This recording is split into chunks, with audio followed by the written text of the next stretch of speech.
Hey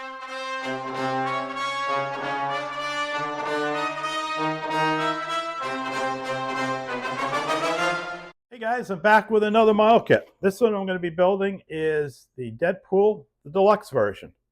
Do not ask me what makes this a deluxe version because I have no idea. It does include two head sculpts, so maybe that's what makes it deluxe. It does include a little bit of artwork, so maybe that's what makes it deluxe. You're going to need the artwork to help paint this model. It came out, I think, in 2017 or 26. The copyright on this is 2016. I think it came out in 2017. And it was manufactured by the Diamond Select Toys and Collectables. I bought this from Walmart, and I seem to recall I got it a year or two after the first Deadpool movie. And I don't think it was in 2016. It might have been 2017 or 2018. In any case, we'll take a look at all the parts that are included with this model kit. Also, I just want to mention that there's no decals. So if you plan on adding decals, you'll have to either print them up yourself or use some leftover decals. I'm going to take a look to see what I have for decals that are left over from previous project, see if there's anything that I want to add to this model. The reason why I'm mentioning decals is it has a half-buried rocket into the base. So that's an opportunity to add a few decals if you want to do that. So I'm going to see what I have. I might have like an American flag decal, or I might have some other decal that I could use for that rocket.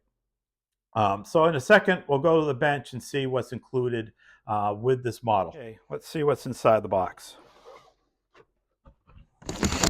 So first up is the artwork. Same artwork that we saw on the cover. So this is about 10 by 7 inches. So you could consider framing this. On the back is an image of the final model kit, assembled and painted.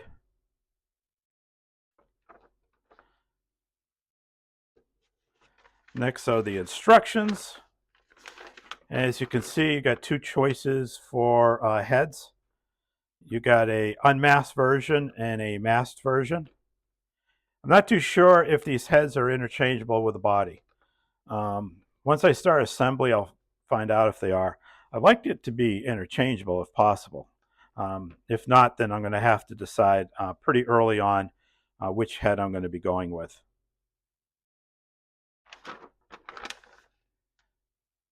And the instructions do not include any recommendations for painting. So that's where this artwork is going to come into play. Use that as a reference for painting. Now the parts themselves include two swords.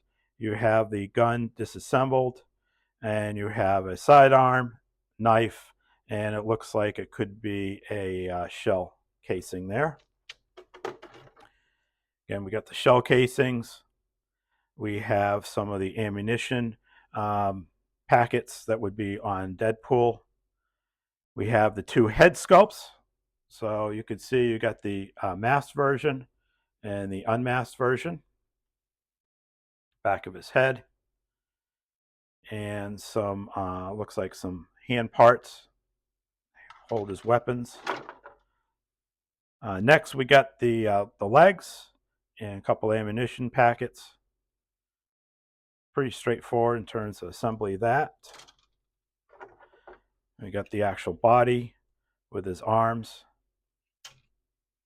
And yeah, nothing too complicated there. They recommend in the instructions to dry fit it. I'm going to try that do that as well. Now we got the base. Good opportunities for the base to do a lot of dry brushing on that. Then we got the smoke. It's coming from the rocket. And then the rocket itself. Nothing complicated about the rocket. Again, I had mentioned using decals. I'm going to probably see what I have for leftover decals and add them to the rocket just to make it a little bit more interesting. So yeah, those are all the parts. Nothing too complicated about these parts. I do recommend that if you have this kit and you're planning on working on it, that you should wash the parts before you start working on the model. It seems a little slick at places on the plastic, so I don't know if that was part of the manufacturing process. Um, Certainly, you want to clean the parts so that the primer adheres well to the parts, because you should prime this before you're painting them. So that's why I'm going to be doing a little bit of washing on these parts. And when we come back, we'll start going over assembly of the various parts. Again, this shouldn't take very long to assemble.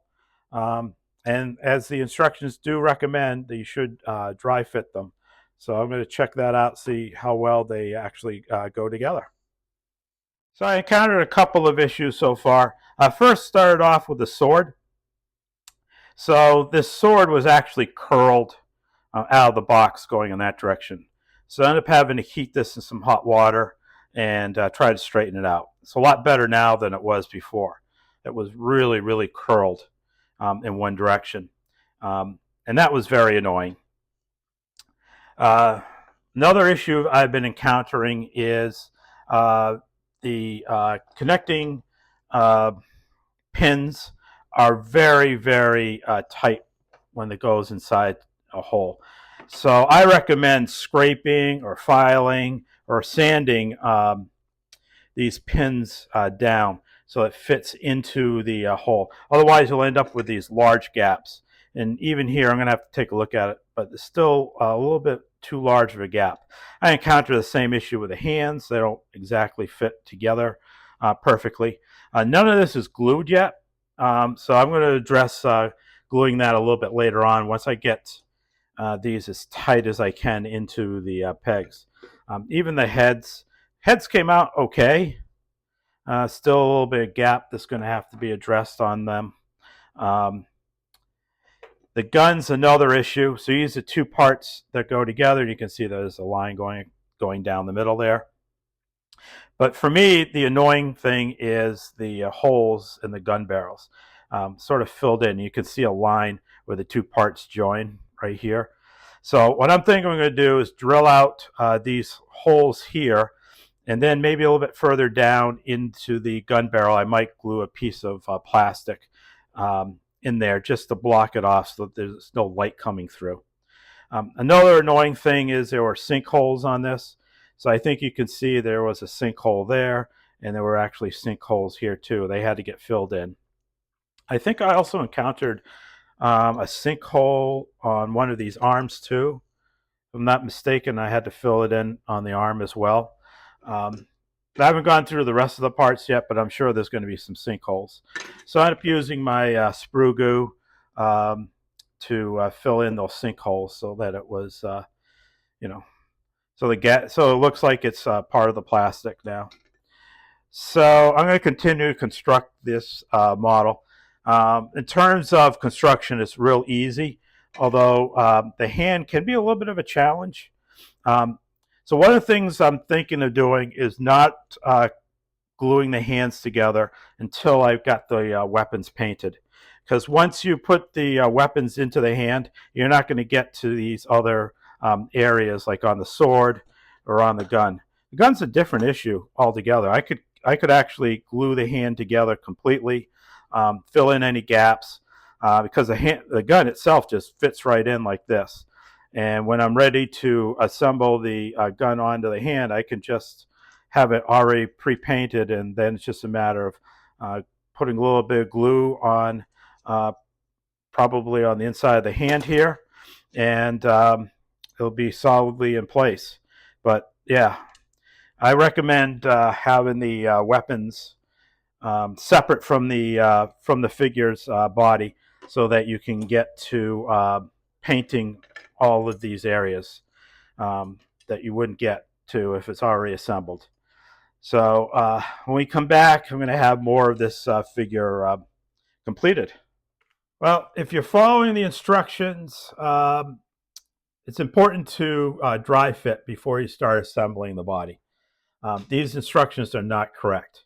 It almost feels like what they should have done was they should have had you assemble the arms first and then the legs, and then put the head and the chest and body together later on, because that's the order you actually need to do it. So once you get the arms and the legs assembled, it's important to make sure that you have dry fitted this, because if you follow the instructions, they're implying that you get the chest together with the arms in heat attached in step 4, and then step 5 you're going to assemble the legs together and then somehow insert them into the body. That's not going to work. You can certainly do that. You're just going to have to make some heavy modifications to the legs to pull that off. So the best solution was to assemble the arms and the legs and fill in all the gaps and whatever you needed to do on the legs and the arms, and then insert the arms and legs into the body, and then close the chest area. That's the only way you could accomplish this. So these instructions are not correct. Just be aware of that. That's not the way to go with this. I'm surprised they didn't catch this when they were editing the instructions. Another change that I made was I didn't like the idea of having to select either this head or this head option. So what I did was I cut out the stem that was coming underneath the heads and glued some metal discs onto the heads. And then in the chest itself, or the neck area, I added a magnet. So now I can just select whichever head I prefer. This one here or this one here. Either one's going to stay right on there. The nice thing about this is I can paint both of them up and then decide, which one I want to go with, which day of the week I want to go with. The other important consideration is there's going to be large gaps, as you can see, between this arm and the chest. There's no way to get around those gaps, unfortunately. So there's going to be a lot of filling involved, sanding, whatever you got to do to clean up the gaps. There's actually gaps also running along where the body come together, the chest area and the waist area comes together. So there's going to be a lot of, again, sanding and filling going on there. As you can see, this leg is moving just a little bit. I actually left that intentionally like that for right now because I haven't gone on to the other steps and figure out how to get the figure into place on the base. What I like to do is just add just a little bit of wiggle room so that I can adjust it, knowing that there's probably going to be a tight fit, especially when I stage the body onto the base. So I'll get to the base in a little bit here. But I do like the fact I can change either head, and I'll paint both of those heads up, and they're both available to add whenever I want. So that's where we stand right now. When you come back, I hope to have the gaps filled in and pretty much everything set to go here. And I'm going to be assembling many of the weapons as well as part of the base. So getting dangerously close to the point where I'm going to end up having to paint this. One other thing I just want to note before I end is the hands. So this hand is permanently glued in place. All the gaps have been filled in. The gun will fit right in here. This hand hasn't been fully glued just yet. The hand is attached to the arm here, but the underside here, it's not glued into place just yet. I was kind of holding off on that because you're going to need to have the ability to put the sword into place, and the sword's got to be painted before you can put it into place here because of the way of its holding on to the sword or grabbing onto the sword. You don't have this issue with the gun, which is totally different. The gun will just slide right in as is. And you don't have to worry about dealing with that. So you can paint up the hand without an issue. Like I said, I filled in all the gaps within the hand itself. So yeah, we're almost done to almost ready to go in terms of being able to paint this guy up. All right, guys. So I got everything primed, and so whenever you prime something, you always see flaws in the model kit, and this one is no exception. Once I get everything primed, I noticed that the seams where the arms and legs attached to the torso needed a lot of work. So this is after 2 or 3 coats so far of priming. So the first time I primed it, I didn't like how the seams looked. So I ended up having to go in and sand and fill. Did another coat of priming, and the same thing, more flaws came to the surface. So after the third time of priming, this is where it stands right now. It's it's a real pain in the neck. These seams at points were just too wide. Um, Also, the smoke coming out of the back of the rocket, same thing. I thought I did a good job with the seam work, but after the first coat of priming, I saw lines just showing up everywhere in this plume, and it was just driving me crazy. So I did another sanding job, another coat filling job, sanded, and I think this also has about 3 coats of primer on it too. Um, Again, it just was driving me crazy. I thought I got it everywhere, and I'll probably find more spots where I missed it. I wouldn't be surprised. Um, the heads came out pretty good. I didn't have to do any filling, any additional work on the heads. Uh, this one also looked pretty good too, uh, without having to do any work. So I was happy about that.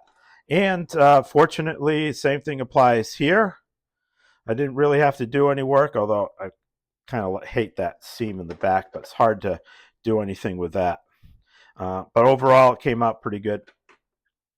Uh, so the gun is primed black. It's going to be black anyway, so I figured I'd just prime it black, and then I'll probably dry brush some silver onto it, give it a worn appearance. The base is also prime black.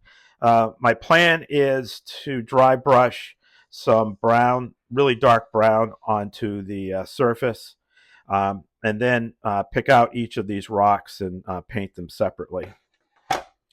In terms of Deadpool's color, it's supposed to be red, so I'm going with a gory red. I took a look at some pictures online, and it looked like gory red is probably the closest red color to the Deadpool character's costume. It also looked like they might have used like some sort of black wash as well, so I might end up doing that. In terms of the black areas, like I think on his pants and on his torso, I'm not going to go with a black. I'm probably going to go with a NATO black or something like that. That's a little bit less than a total black. Because I want to give it sort of a worn appearance on his uniform, because he's in the middle of fighting, I guess, or whatever is going on in the box art. So I just wanted to make it a little bit of a worn appearance. So I'm not going to do like a totally black. So yeah, gory red's probably the closest color I could find, and that matches the costume.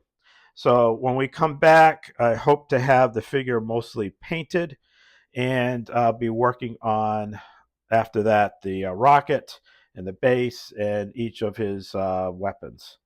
So we'll be back in a minute. Figure is almost completed. So I end up using a combination of NATO black for the black area, as well as gory red for the red area. Once I applied those colors, I ended up adding earth shade on top of that. And the idea was to make it much more of a weathered costume. Once that was done, then I went back and dry brushed NATO Black onto these areas here to make the muscles sort of stand out. Um, and then I use a combination of different reds as well, like Inferno Red, for example, or the Sanctuary Red, and just dry brush it onto it just to make, again, the muscles stand out. For the costumes midsection and the ammunition packets here, I ended up going with the olive drab. And again, I used Earthshade just to make it a little bit darker, and then dry brush the olive drab back onto it. Uh, the straps here are supposed to be leather, so I ended up using a combination of different colors. I think I started off with some beige brown, and then added a little bit later on some red leather, and also some orange brown too, just to lighten it up. Did pretty much the same thing with his gun. Also, I used some black wash on top of it, just to make it look a little bit aged, a little bit used. The sword came out pretty good too. So this is flat black, just red in the jewels or the handle part here, brass for these areas, and silver for the sword itself. So the next step is going to be to add the sword into his hand and then seal up this where these 2 points join. Right now, I think I just need to do, here, address that area. The other thing we're going to do is the costume is a little too shiny for my taste, so I'm going to apply a clear flat on top of the costume to dull it down. Start work on the base, and I end up using a combination of colors here. So originally I was going to go with the flat earth and just apply that and then do some washes on top. But I decided to try something a little bit different. So I started off with flat earth, and I mixed that with some inks. So I use these AK Interactive inks. I use the wood brown, the black, as well as the intense sienna, and just mixed it in a container and sprayed it on, airbrushed it on, and it looks different. It looks a lot different doing it this way. So it's not as as bright as the flat Earth is. Sort of like in between. So it gives it an appearance that it's sort of I don't know, sort of like a battlefield type Earth here. The stones are going to have to be addressed, and I'll do them separately. But I like how the base is starting to look now. So when we come back, I hope to have the figure done and the base done and working on the other part, which is the rocket and the smoke coming out of the backside of the rocket. Hey guys, got the base done. Got the rocket in place with the smoke. So I used a extra decal I found in my stash. Leftover decals from some aircraft that I've built in the past. So model doesn't come with a decal, so I figured, it'd be nice to add a decal on this. As you can see, the rocket's in place. The 2 missiles are in place. I think these are missiles. I have no idea. It could be drones for all I know. Got the body completed. Got his gun in place. Got the swords done. So you can add a sword in the back here, like that. And he's got a sword in his other hand. And then I got the 2 heads completed. So here's one of the heads. Looks like it's weathered pretty well. Matches the body. Again, I got a magnet in the neck and a metal disc in the head. That way I can change the heads out. And then I completed the other head. This one I wasn't too sure what it should look like.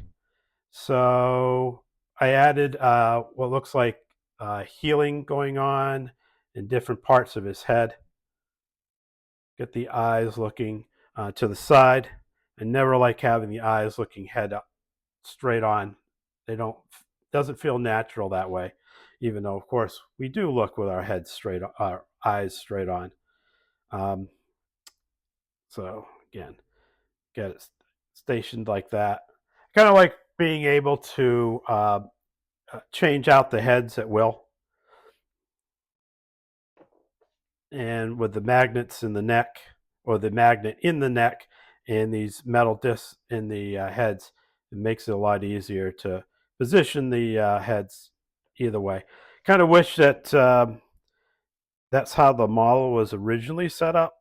Not so much with magnets, maybe having some way of just inserting it in and removing it at will, rather than having to choose early on which head you want to go with. Because it's pretty cool that they sculpted both heads the way they did. So it would have been better to be able to interchange them at will rather than having to decide early on which one you're going to go with. So let me get the figure in place, and then we'll see what it looks like.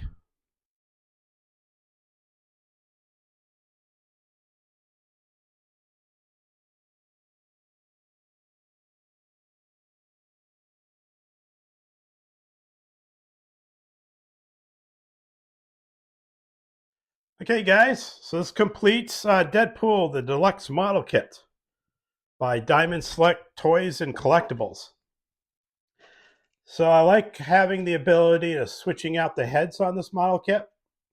So this is with the masked version, and now I'm going to switch it out to the unmasked version. And there we go. Kind of wish that they gave that ability to be able to switch out the heads, especially if you're going to spend a little bit of time painting the heads up. It would be nice to be able to switch them out, or at least have an option to switch them out. Certainly having the magnet in the head or in the neck area, and then having some metal discs in the heads makes a big difference of switching it out. So it's always cool to be able to decide, which head you want to go with. So until next time, guys, stay safe, and we'll get together again to work on another model. It's alive! Oh, it's alive! It's alive! It's alive!